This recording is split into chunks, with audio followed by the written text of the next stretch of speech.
Il y a énormément d'erreurs que les gens commettent quand ils décident, par exemple, qu'ils veulent rejoindre l'armée américaine ou bien encore qu'ils veulent bien sûr cela rejoindre le service militaire américain. Des erreurs que nous efforçons dans la chaîne live Like a Soldier. Nous vous permettons ici là de voir plus clair dans le processus de recruiting et encore de voir comment est-ce que vous pouvez avoir bien sûr ici un bon job ou plus tard postuler ici à l'école des officiers dans le service militaire américain. Donc, nous passons énormément de temps à détailler tout cela, mais bien sûr, il y a toujours des gens qui posent des questions bizarres. Des gens qui te disent que mon frère, je te suis depuis... Il y a un qui m'a dit un jour que je te suis depuis des années. Je te suis depuis 2021, nous sommes en 2023. Et il te pose une question qui te dit que comment est-ce que je peux rejoindre l'armée américaine étant en Afrique? C'est pitoyable dans un sens parce que nous avons déjà détaillé, nous avons déjà dit que quand vous êtes dans un autre pays, vous ne pouvez pas rejoindre l'armée américaine dans un sens. Ou bien s'il y a un programme spécial. S'il n'y a pas un programme spécial, c'est impossible que vous puissiez rejoindre l'armée américaine si vous êtes dans un autre pays parce que il vous faut soit être citoyen américain ou bien avoir la green card et être en Amérique pour pouvoir passer les différents tests, la visite médicale et aller en formation. Vous n'allez pas aller en formation dans un autre pays. Donc, il y a généralement tous ces petits détails-là que quand on parle de ça, d'autres n'écoutent pas et continuent toujours à nous écrire inbox pour nous poser des questions que nous nécessitons de discuter, nous nécessitons de parler chaque jour. Donc, encore une erreur ici que la majeure partie des gens font quand ils veulent rejoindre l'armée américaine, c'est le test de ASVAB. Quelqu'un se lève simplement comme s'il dit que je n'ai pas fait le test, alors que le test en lui-même n'est pas difficile. Le test, il faut juste se préparer à réfléchir comme les Américains aimeraient que vous puissiez répondre à leur test. L'Américain a sa manière à lui de faire les calculs, l'Américain a sa manière à lui de voir comment est-ce qu'il aborde un sujet et vous devez apprendre ces différentes techniques-là avant d'aller au test de ASVAB. Donc, si vous partez composer votre test de ASVAB sans vous préparer, c'est une grossière erreur.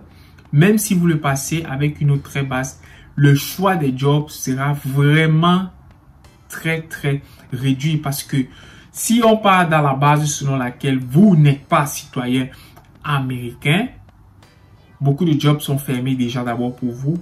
Et le peu de jobs qui restent avec votre statut de green card, vous allez encore le fermer avec votre score de ASVAB qui est bas. Donc, veuillez travailler votre score de ASVAB. Ce n'est pas un test difficile, c'est juste un test qui nécessite une préparation technique. Et nous, à OPQ Consulting, si vous consultez l'agence OPQ Consulting où nous vous entraînons au test de ASVAB, vous allez simplement passer le test.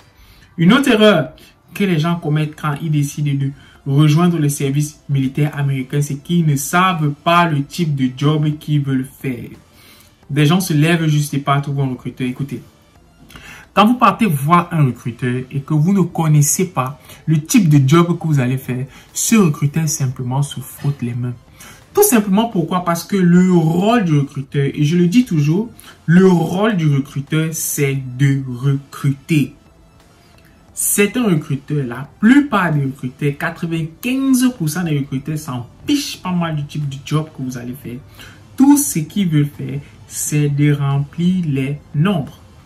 La dernière statistique, je pense, de 2002, a démontré que l'armée américaine dont j'en fais partie a une grosse difficulté à recruter des soldats. Ce qui fait en sorte que quoi, aujourd'hui, on crée des programmes où on dit qu'avec 16, 27, j'attends des histoires que je ne suis pas toujours OK avec cette manière de rejoindre le service militaire américain. On ouvre des différents programmes, des gens qui sont en surpoids, des gens qui ont un certain score de ASVAB et tout, simplement pour que l'armée puisse avoir les soldats. Ils doivent atteindre un certain nombre de chiffres.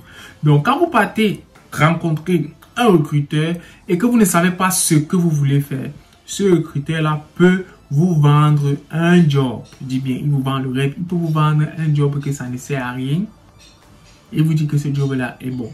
C'est pour cela que je préconise toujours que quand vous allez rencontrer un recruteur, ayez déjà au moins 2 ou 3 MOS en tête et vous dites ça aux recruteurs d'entrée de jeu pour voir d'abord si les jobs sont ouverts ou encore le type de score qu'il vous faut pour que bien sûr vous puissiez accéder à ce job-là.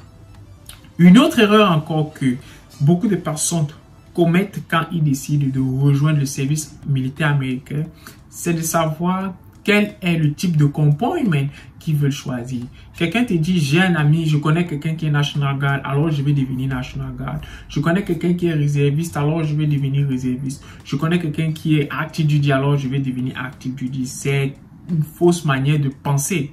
Ce que vous devez faire en choisissant votre comportement, vous devez penser à 3 grandes choses. La première des choses, c'est votre âge. C'est votre âge. Nous avons fait une vidéo où nous vous donnons l'âge, où nous détaillons ici quel est le type d'âge où vous devez entrer dans certains services militaires américains pour bénéficier ici là de certains avantages. Après l'âge, c'est le type de carrière que vous voulez faire.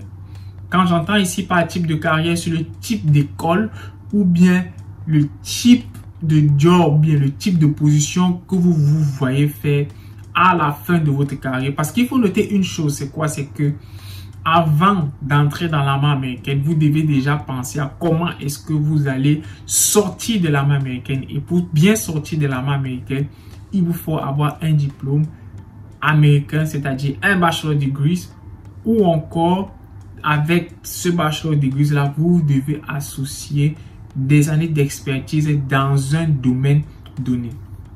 Alors, troisième élément ici là, c'est quoi? C'est que, et un élément qui est souvent très pertinent pour un certain nombre de personnes, c'est que vous devez, écoutez-moi très bien ici, vous devez penser à bien au type de relation que vous allez avoir avec votre famille quand vous décidez bien sûr de rejoindre le service militaire américain. Super important. Si vous êtes célibataire, du moins on peut dire tant mieux parce que vous n'avez pas ici des dépendants, vous n'êtes pas marié, ou bien si vous n'avez pas des enfants, vous pouvez monter, descendre comme vous voulez.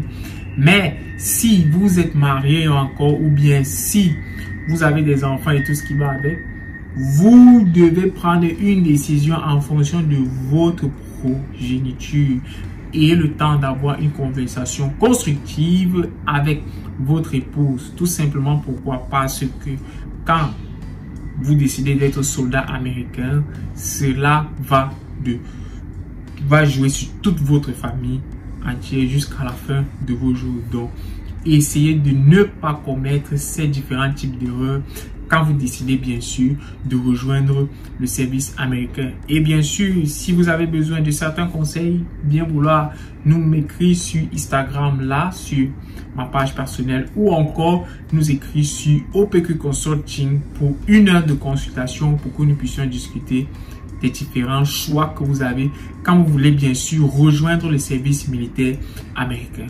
Merci d'avoir regardé la vidéo et bien sûr, nous nous voyons pour nos prochaines échéances. Ah, ciao, ciao la famille.